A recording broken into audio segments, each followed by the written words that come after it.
Engines nowadays are like dating apps, complicated, unreliable, and full of red flags. But the 2000s? That was a great era of reliability. Swipe right on these motors and you had a lifelong partner, or at least one that wouldn't ghost you at 100,000 miles. Today we're counting down the decade's most reliable engines, the bulletproof legends that will never give up on you.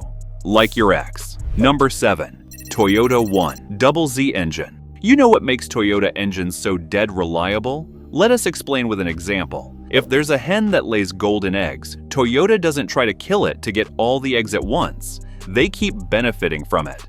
In other words, they don't gamble on crazy experiments. They refine, perfect, and repeat until the thing is basically bulletproof. And the 1ZZ is a perfect example of that approach. Toyota built the 1ZZ FE in the late 1990s and continued it till 2008. And when they designed this engine, they followed a simple tried and tested formula. Step 1.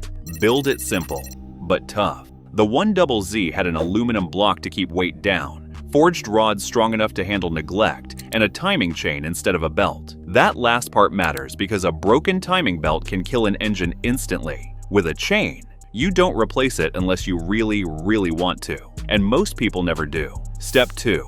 Don't push it too hard. The 1ZZ made around 130 horsepower, which is laughable today, but that low-stress output is why these engines keep going. Think of it like marathon runners versus sprinters. Sprinters look flashy, but they burn out fast. The marathon runner just keeps plodding along mile after mile, refusing to stop.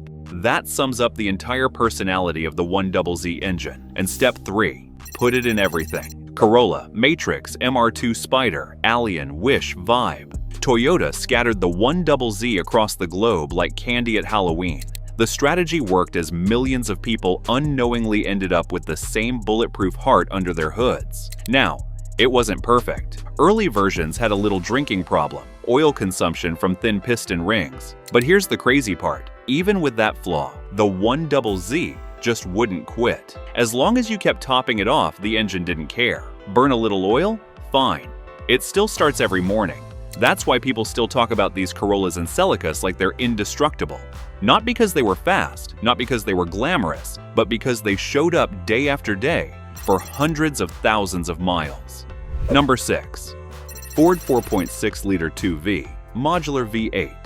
If engines could be described in human personalities, the Ford 4.62V would be that tough old gym teacher who somehow never took a sick day in 20 years. Not flashy, not glamorous, but impossibly durable.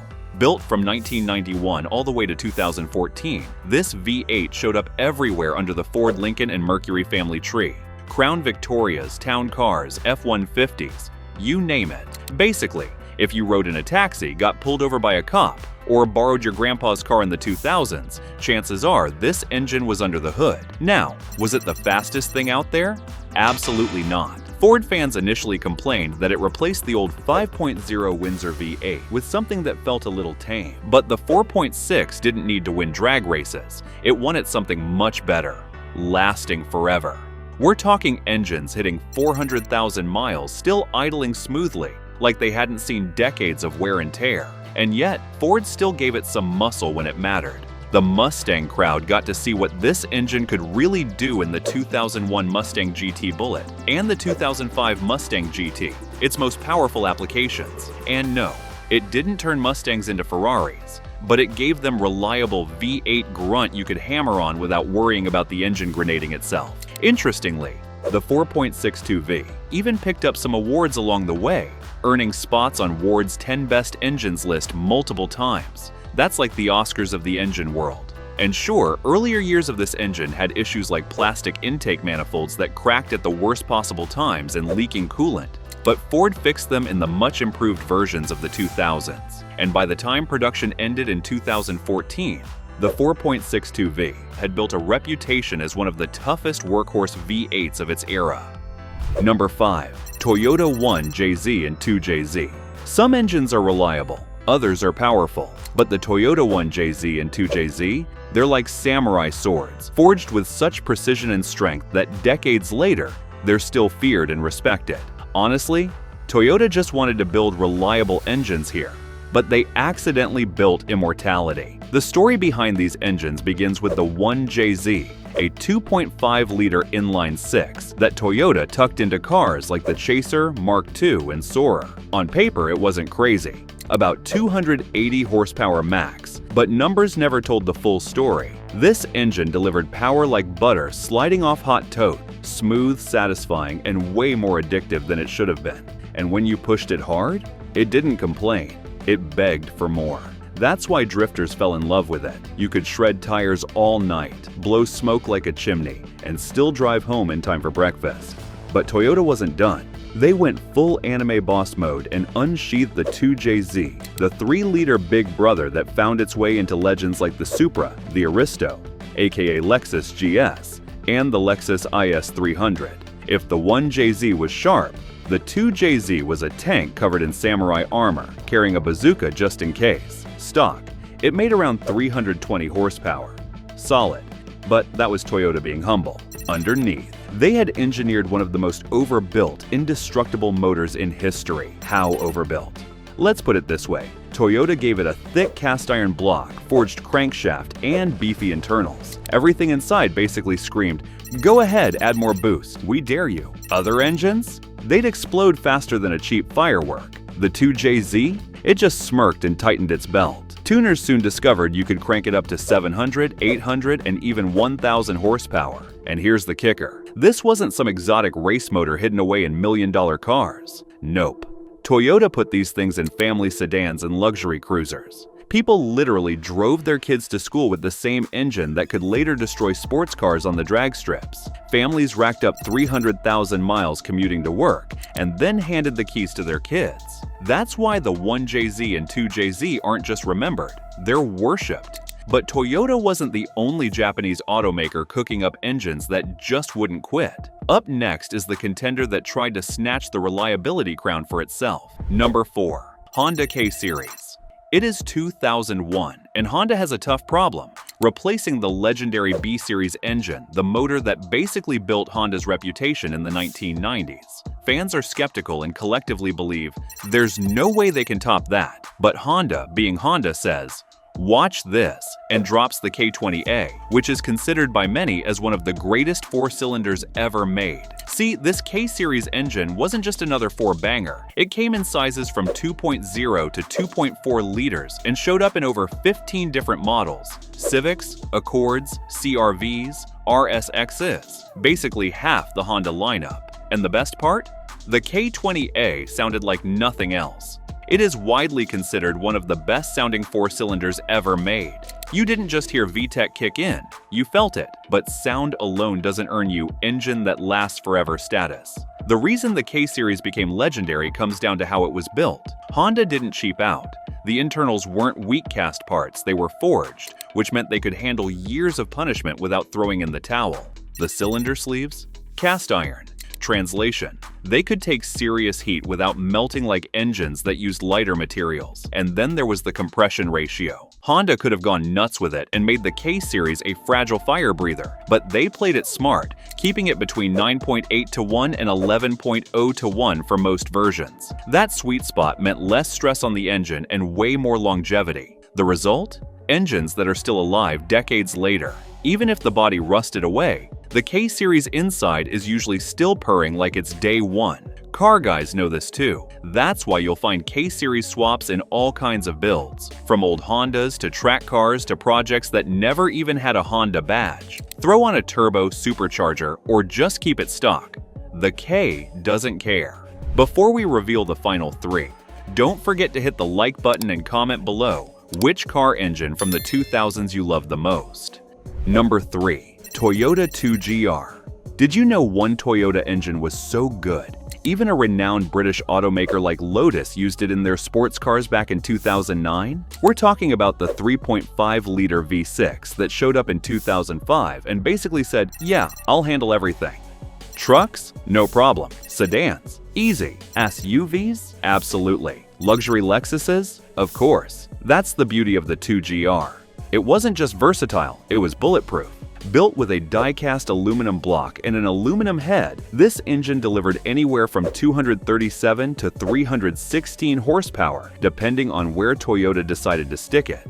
And here's the thing though, Toyota played it smart. Instead of wringing it out like they were chasing lap records, they kept it chill. Conservative tuning meant less stress, cooler temps, and internals that weren't begging for retirement at 100,000 miles. Think of it like a marathon runner who never smoked, never drank, and goes to bed at 9 p.m. every night. Boring? Maybe. Alive at 300,000 miles? A big yes.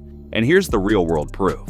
Toyota stuffed this thing in just about everything. Camrys, Avalons, Highlanders, Tacomas, Lexus ES and RX models, you name it. Millions of vehicles all powered by the same 2GR, and time after time, owners report them crossing 200,000, even 300,000 miles with nothing more than routine maintenance. That's not a fluke. That's engineering done right. Of course, it wasn't all just boring durability. The 2GR FSE variant earned a spot on Ward's 10 best engines list multiple times. Think about that. In a world where turbocharged engines with flashy tech usually steal the spotlight, Toyota's humble V6 muscled its way onto the stage simply by being really good at everything. Smooth, powerful, reliable. It was the triple threat of the engine world. Number 2. General Motors LS V8.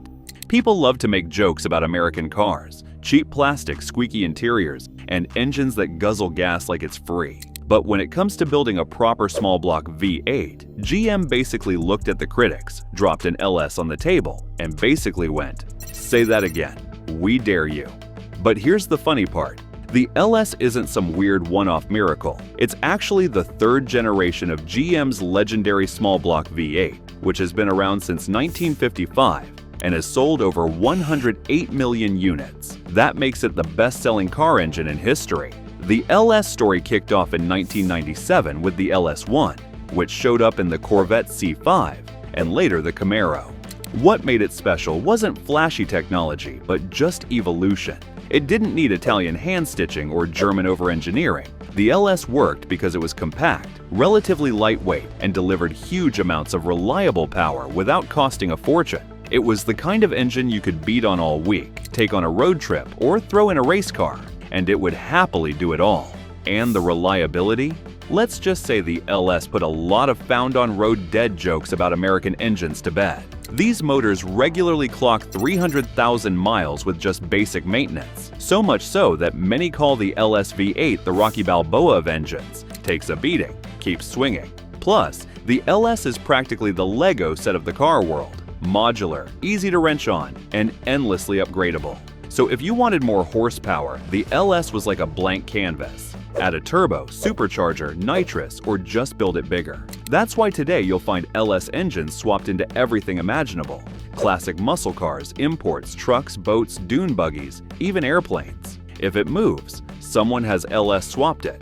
Thankfully, GM knew they had something special, which is why they still sell LS crate engines today. The lineup includes monsters like the LS3, LS376/480, and LS376/525, all making over 430 horsepower with the top dog cranking out 525. And the best part? Parts are cheap and everywhere. If you blow something up, you won't have to wait 6 months for a part to ship from Europe. Number 1. Toyota 1 UZFE. Did you know the Lexus 1 UZFE is one of the few car engines that the US Federal Aviation Administration literally approved to use in an aircraft? Think about how insane that is. Most car engines from the 2000s struggle to get you across town without a check engine light, and this thing was cleared for takeoff. To understand why, you've got to look back at Toyota's mission in the late 1980s. See, they wanted to create Lexus, a brand that could beat Mercedes and BMW at their own luxury game. And they succeeded in doing that with the first LS400. It was a statement, quiet, refined, and more reliable than anything coming out of Germany at the time. And at the heart of it was the 1 UZFE, a 4-liter V8 so smooth it felt like it was powered by melted butter, and so tough it could probably survive the apocalypse. Luxury engines are usually like high-maintenance celebrities, great to look at but constantly in the shop. The 1 UZ, which was produced from 1989 to 2004? Nah, no notorious head gasket failures, no timing chain nightmares. The only thing people gripe about is the fuel economy. But come on, if you're buying a V8 luxury car built like a bank vault, 20 miles per gallon probably isn't your top concern. What owners loved most was how this engine made the car feel. No vibrations, no rattles, just a calm, silky ride while still packing enough punch to make a freeway merge effortless. You could be chauffeured in the back seat with a cappuccino in hand and not spill a drop. That's the kind of refinement Toyota nailed, without sacrificing bulletproof reliability. And the durability stories of these engines are the stuff of legend. With basic maintenance, these engines regularly see 500,000 miles. So much so that auto journalist Matt Farah from The Smoking Tire had one with over 1 million miles, and it still ran like it was ready for another million. The interesting thing is, the 1UZ FE wasn't just limited to the Lexus LS. It powered the GS400, SC400, Toyota Crown, and Crown Majesta. And everywhere it went, it had the same reputation. Unkillable, unstoppable, unforgettable. The kind of engine that makes you wonder if Toyota secretly overbuilt it just to make fun of the Germans, like, oh, your cars need a new transmission at 80,000 miles? That's cute. We hope you enjoyed this video. Here's another one you won't want to miss. As always, thanks for watching.